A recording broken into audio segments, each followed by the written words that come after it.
Olá! Vamos continuar nossa conversa sobre literatura e hoje vamos falar de poesia, que, segundo Hegel, filósofo, a poesia é uma maneira de contemplar o universo. E hoje, a pedido de alguns ouvintes, falaremos de Fernando Pessoa, poeta português, nascido em 1888 em Lisboa, considerado por Harold Bloom, crítico literário americano, como dos mais importantes, dos 26 mais importantes escritores da literatura ocidental. E realmente o Fernando Pessoa não foi só poeta, ele tem, além de uma obra poética imensa, uma obra em prosa também bastante significativa, onde ele então escreve sobre cultura, sobre literatura, sobre filosofia, sobre política, sobre economia. O Gustavo Franco, economista brasileiro, chegou a reunir num livro, que é esse livro aqui, Fernando Pessoa, A Economia em Pessoa, Verbetes Contemporâneos e Ensaios Empresariais do Poeta, da editora Zahar, onde então ele reúne alguns pensamentos sobre economia de Fernando Pessoa. Tem um pensamento de Fernando Pessoa que eu acho muito apropriado para os tempos atuais, que diz assim: extrapolamos a tal ponto que devemos estar no bom caminho. Então, Fernando Pessoa tem uma obra espetacular, não só poética, porque ele foi um pensador, ele foi tradutor, foi crítico literário, escreveu artigos foi dono de revista e foi também astrólogo. Poucas pessoas sabem disso, mas foi descoberto um pouco tempo atrás um tratado de astrologia escrito por Fernando Pessoa sobre o heterônimo Rafael Baldaia. E realmente ele fez um trabalho estupendo sobre astrologia. Se vocês forem na casa de Fernando Pessoa em Lisboa, que é a última casa onde ele viveu, vocês entram, sobem uma escadinha e já no mármore, no piso do mármore, tem um desenho feito por ele do seu mapa astral. Depois a gente vai detalhar mais sobre esse assunto. Por quê? Porque realmente eu entrei um pouco nesse assunto. Eu me apaixonei por Fernando Pessoa quando eu tinha 14 anos, porque eu comecei a ler seus poemas e me surpreendi com um poema de Ricardo Reis que diz o seguinte: para ser grande, sem inteiro, nada seu exagera ou exclui. Sê grande em cada coisa, põe quanto és no mínimo que fazes. Assim, em cada lago, a lua toda brilha, porque alta vive. Eu, muito garota, achei isso um ensinamento de vida e mergulhei então na sua obra. Li sua biografia aos 17 anos, escrita pelo João Gaspar Simões, onde então lá dizia que ele era astrólogo. Depois, no decorrer da minha vida, que eu não dava bola para esse assunto de astrologia, eu me aprofundei muito nesse estudo e escrevi então um ensaio que eu publiquei em 2013, que é esse aqui, Fernando Pessoa, A Essência de um Geminiano, que está no meu site, à venda no meu site, na Amazon, enfim. E ele escreveu um livro que foi publicado recentemente, que é a obra dele de astrologia também, de mapas que ele fez. Está aqui, eu estava procurando. Reunido pelo Paulo Cardoso, que é um escritor português. Então ele fez esse livro que só tem uma edição em Portugal, que se chama Fernando Pessoa, Cartas Astrológicas, onde você tem cálculos feitos por Fernando Pessoa de cartas de Napoleão, Shakespeare, enfim, pessoas da nossa história universal.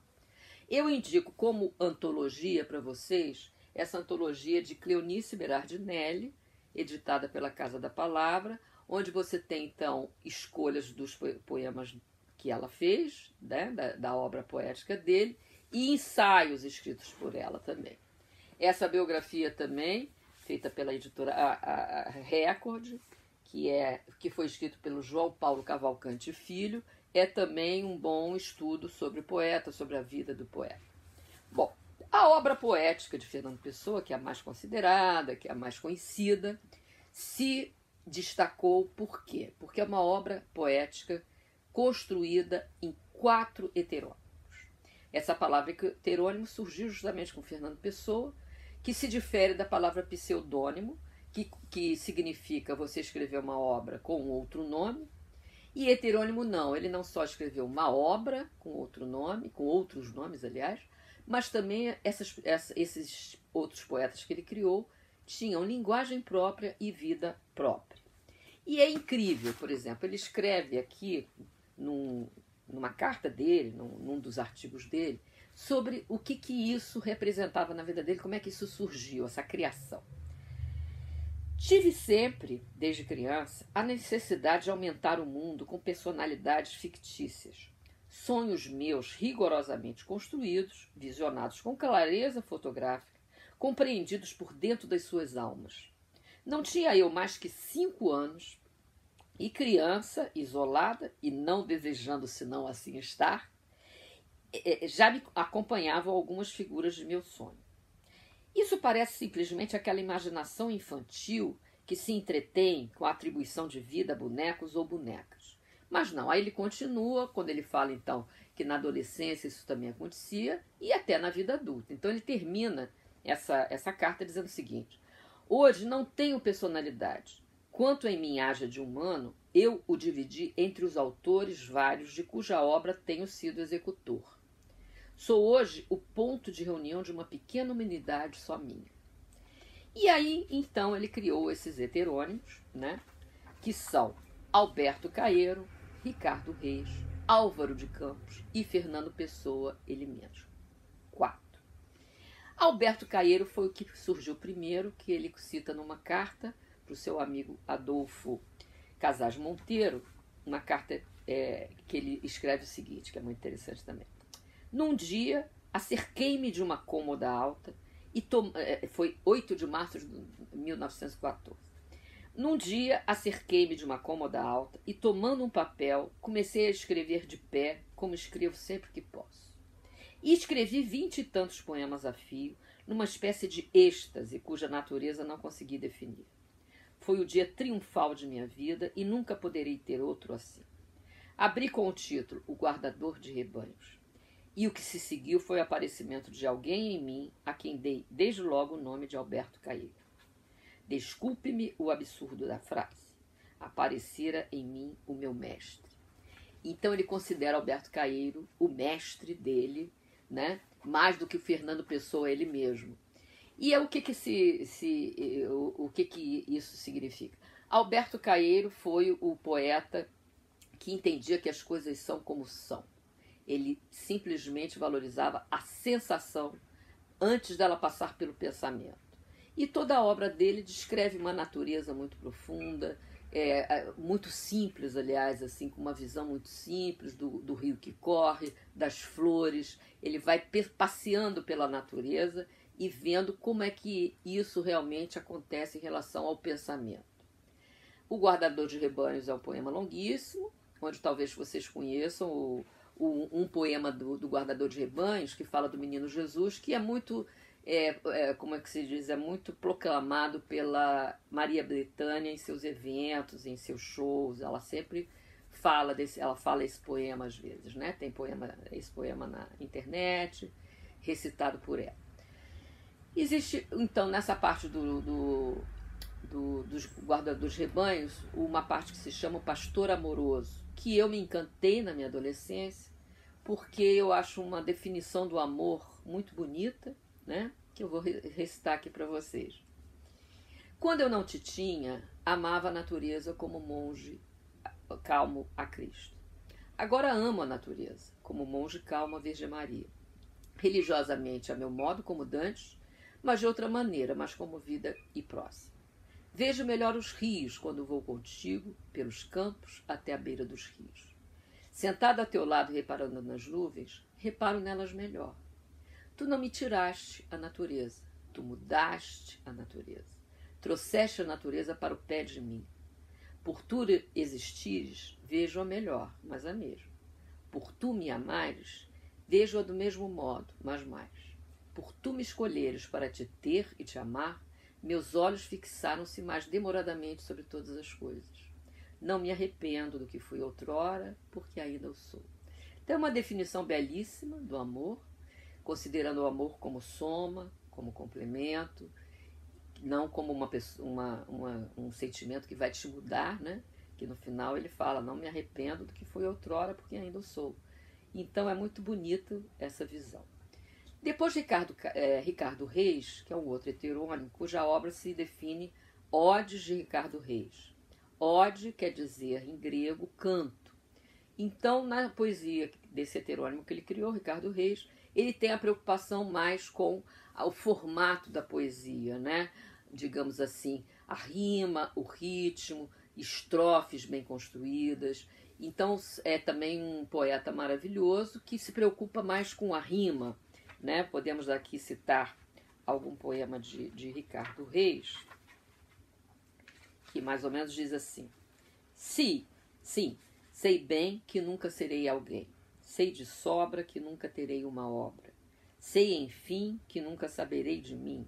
Sim, mas agora, enquanto dura esta hora, este luar, estes ramos, esta paz em que estamos, deixem-me crer o que nunca poderei ser. Então você vê que aí tem todo um trabalho de rima e tudo, e aí vai. Tem poemas lindos do Ricardo Reis também, em relação ao amor. Tem um trabalho cuja personagem ele chama de Lídia, que ele fala assim: vem sentar-se comigo, Lídia, à beira do rio. Sossegadamente fitemos o seu curso e aprendamos que a vida passa e não estamos de mãos enlaçadas. Enlacemos as mãos. Depois pensemos, crianças adultas, que a vida passa e não fica. Nada deixa e nunca regressa. Vai para um mar muito longe, para o pé do fado, mais longe que os deuses. E aí vai. Ou seja, é uma poesia muito profunda, muito bonita e ao mesmo tempo simples. Mergulhar na poesia de Fernando Pessoa é realmente um encantamento. Ela te coloca num estado de encantamento. Fernando Pessoa, ele mesmo, já era um poeta que tinha preocupação de falar muito de Portugal. Ele fala de reis de Portugal, poemas escritos assim. É como se ele estivesse tentando escrever a história de Portugal através da poesia. Ó mar salgado, quanto do teu sal são lágrimas de Portugal. É lindo esse poema. E o outro heterônimo foi Álvaro de Campos, que foi o heterônimo das sensações exageradas. Ele extravasava as sensações, então ele é amoral, fala o que quer, fala da maneira que quer, fala palavrão, merda, coisas desse gênero. Por exemplo, o poema Em Linha Reta, escrito por Álvaro de Campos, começa assim: nunca conheci quem tivesse levado porrada. Todos os meus conhecidos são campeões em tudo. E eu, tantas vezes réis, tantas vezes porco, tantas vezes vil. E aí ele vai e continua. Ou seja, vai dizendo sobre os podres que nós somos em algumas horas, né? E que nós não assumimos. Então ele vai... É lindo o poema, vale a pena também. Ele tem o famoso Tabacaria, que começa, o Álvaro de Campos, né? Que começa: não sou nada, nunca serei nada, não posso querer ser nada. A parte disso, tenho em mim todos os sonhos do mundo. É lindo o poema também. Enfim, obra de Fernando Pessoa, obra poética, é muito interessante vocês se mergulharem nela. E voltando a essa questão da astrologia, o que acontece? Eu escrevi esse ensaio porque me surpreendeu quando eu fiz o cálculo do mapa astral de Fernando Pessoa, que ele tinha 4 planetas em Gêmeos no momento do seu nascimento. E não é coincidência, que ele pegou então e criou 4 heterônimos. E a característica maior de Gêmeos é a sua capacidade de se multiplicar. E então, nesse livro, eu desenvolvo todo um estudo a respeito disso e concluo que Fernando Pessoa conseguiu dar vazão a essa potência que nasceu com ele, né, nesse momento que ele nasceu, que foi no dia 13 de junho de 1888, em Lisboa, às 3h20 da tarde. Quem quiser fazer o cálculo, vocês vão ver o que tem de surpreendente em termos de como que descreve muito sobre a personalidade de Fernando Pessoa. Então é também uma questão interessante da gente falar aqui. Volto então a dizer o seguinte, eu não vou me alongar, é um estudo longuíssimo se a gente for penetrar, né, em toda a obra de Fernando Pessoa. Eu estou aqui simplesmente só para dar um start, né, para vocês se interessarem em buscar Fernando Pessoa tanto na internet, onde puder ser, livros e tudo que desenvolvam mais o estudo sobre esse grande poeta e esse grande pensador. ele é interessante para vocês penetrarem, vocês não vão perder nada. Bom, no nosso próximo encontro eu falarei de Grande Sertão Veredas, de Guimarães Rosa, e vou falar um pouco da sua obra, comparando também com o trabalho de Bia Lessa, surpreendente. Ok? Então nos veremos em breve.